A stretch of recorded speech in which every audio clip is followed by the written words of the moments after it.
ಯೆರೆಮೀಯ 9:23-24 ವಚನ ಪ್ರಿಯರೇ, ಬಹಳ ಅದ್ಭುತವಾದಂಥ ವಚನ. ಯೆಹೋವನು ಹೀಗನ್ನುತ್ತಾನೆ, ಜ್ಞಾನಿಯು ತನ್ನ ಜ್ಞಾನಕ್ಕೆ, ಪರಾಕ್ರಮಿಯು ತನ್ನ ಪರಾಕ್ರಮಕ್ಕೆ, ಐಶ್ವರ್ಯವಂತನು ತನ್ನ ಐಶ್ವರ್ಯಕ್ಕೆ ಹೆಚ್ಚಳ ಪಡದಿರಲಿ.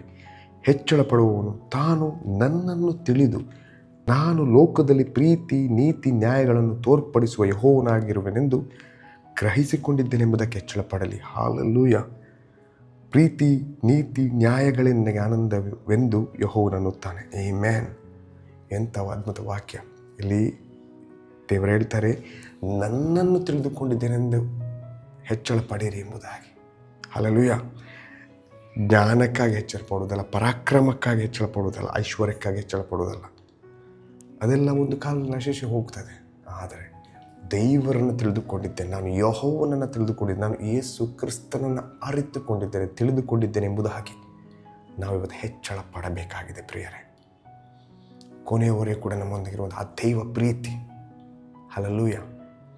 ನಮ್ಮ ನೆರೆಕರೆಯವರು ಅಥವಾ ನಾವು ಪ್ರೀತಿಸಿದವರು ನಮ್ಮನ್ನು ಬಿಟ್ಟು ಹೋಗ್ಬೋದು, ಆದರೆ ದೇವರು ನಮ್ಮನ್ನು ಎಂದಿಗೂ ಬಿಟ್ಟು ಬಿಡದಾತನು, ತೊರೆದು ಬಿಡದಾತನು ಪ್ರಿಯರೇ. ಇಬ್ರಿ 13:5 ಹೇಳ್ತಾರಲ್ಲ, I will never leave, never forsake you. Hallelujah. ಇಂತಹ ಸಂಬಂಧ, ಇಂಟಿಮೇಟ್ ಸಂಬಂಧ ಬೆಳೆಸಬೇಕು ನಾವು ದೇವರೊಂದಿಗೆ. ಹಲ್ಲೆಲೂಯ. ನಮ್ಮ ದೇವರು ನಂಬಿಗಸ್ತನಾದ ದೇವರು. Amen. Hallelujah. Amen. God bless you. ಮತ್ತೆ ಮುಂದೆ ಒಂದು ದೇವರ ವಾಕ್ಯ ಹೇಳ್ತದೆ ಪ್ರಿಯರೇ, ದೇವರ ವಾಕ್ಯದ ಅನುಗುಣವಾಗಿ ಜೀವಿಸುವಂಥದ್ದು. ದೇವರ ವಾಕ್ಯಕ್ಕೆ ಪ್ರಾಧಾನ್ಯತೆ ಕೊಡಬೇಕು. ಪ್ರಯಾರಿಟೈಸ್. ದೇವರ ವಾಕ್ಯವು ನಮ್ಮ ಒಂದು ಮೂಲ ಅಸ್ಥಿವಾರವಾಗಿದೆ ಪ್ರಿಯರೇ. ದೇವರ ವಾಕ್ಯವು ನಮ್ಮ ಒಂದು ಫೌಂಡೇಶನ್ ಆಗಿದೆ ಪ್ರಿಯರೇ. ಹಲ್ಲೆಲೂಯ. ಆಮೆನ್.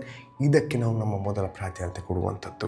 ದೇವರ ವಾಕ್ಯ ಹೇಳ್ತದೆ, ಯೆಶಾಯ 40:8, ಹುಲ್ಲು ಒಣಗಿ ಹೋಗುವುದು, ಹೂವು ಬಾಡಿ ಹೋಗುವುದು, ಆದರೆ ನಮ್ಮ ದೇವರ ಮಾತು ಸದಾ ಕಾಲವಿರುವುದು ಎಂದು ಉತ್ತರವಾಯಿತು. ದೇವರ ಮಾತು, ನಮ್ಮ ರಕ್ಷಕನ ಯೇಸು ಕ್ರಿಸ್ತನ ಮಾತನ್ನು ಮರಿಯಳು ಕೇಳಿದಂತೆ, ಆಕೆ ಪ್ರಾಧಾನ್ಯತೆ ಕೊಟ್ಟಂತೆ ಇವತ್ತು ನಾವು ದೇವರ ವಾಕ್ಯಕ್ಕೆ ಪ್ರಾಧಾನ್ಯತೆ ಕೊಡಬೇಕು. ಆಮೇಲೆ